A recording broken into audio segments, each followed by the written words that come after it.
భగవంతునికి భక్తుల మనోభావాలు అంటేనే బహుప్రీతి అంట.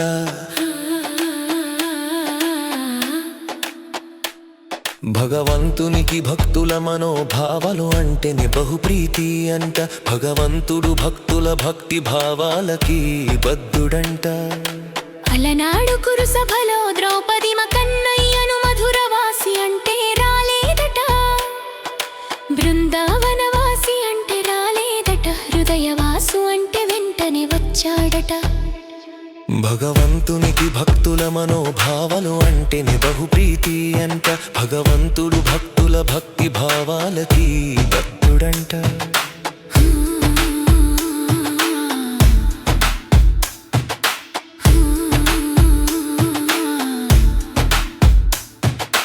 అలనాడు మా ప్రహ్లాదుడు నిశ్చలంగా ఉండగా తన తండ్రి ఈ స్తంభమున శ్రీహరిని చూయగలవా అంటే కలడు కలదని నొక్కి వక్కణించేనట. అంతా స్తంభము నుండి ఉరుగనారసింహుడు ఆ శ్రీహరి వచ్చెనట.